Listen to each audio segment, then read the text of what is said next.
So it's been about 2 months since I left the country for the first time in my life. I'd say that that's about enough time to kind of really look back on it all and compare perspectives. Boy, was that shit life-changing. I wish I could share it all, but all I have are these vlogs. So take from it what you will, and here's Saigon, Vietnam.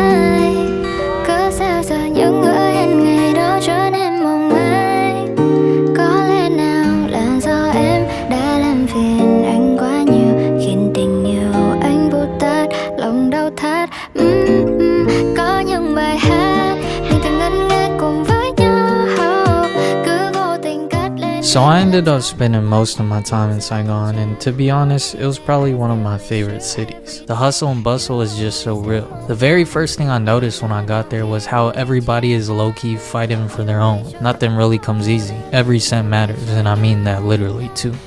The lifestyle was so intriguing. Everywhere and everyone was so crammed and populated. Traffic was insane. Everyone lived in tight spaces. People literally lived on top of their businesses. It reminded me of New York in a way, but not as urban. On the other hand, the homie Sergio said it was more like Mexico. Everything and everyone felt so authentic, real, raw.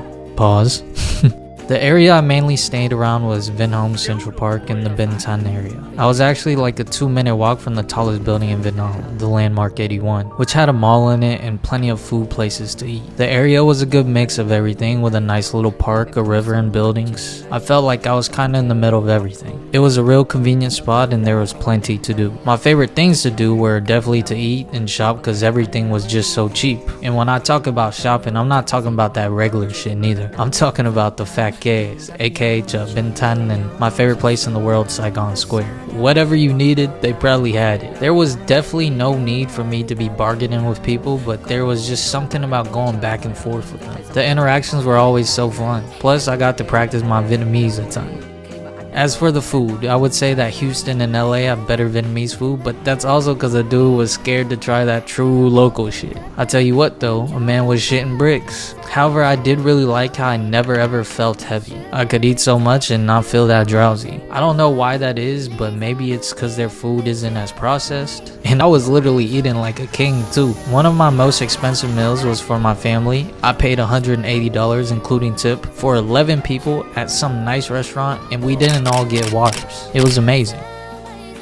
Something that I also found interesting was how people drive here. Everybody and their mamas got a moped. There isn't really such things as driving in the lines or even lights. I also feel like they don't crash here neither. The best way to describe it is a whole bunch of goldfish swimming in the same tank but never touching one another. Vietnam's Uber Grab was also cheap as hell. I loved riding with these crazy moped dudes too. I swear they're like the smoothest drivers ever. Oh yeah, and road rage nor honking isn't as mean here. Even though they honk like every other second, it's more of an excuse me than get the fuck out of my way, you know what I'm saying? Now, let's talk about something that everybody thinks about, the nightlife. Boy, do Vietnamese people know how to have fun. I don't really have too much to share here, but plain and simple, it's a good time. But then again, I could also argue that it's about who you're with. This was only so little of what I truly got to experience in Saigon. I just didn't want to over-record to the point of where I'd no longer be enjoying the overall trip. But I really did appreciate Saigon and all I got to explore, observe, and experience. It's my goal to go back and visit more often, especially the family. Nonetheless, this is part 1 out of maybe 5 for Vietnam. Till the next time, Saigon. Chào em, ở glad.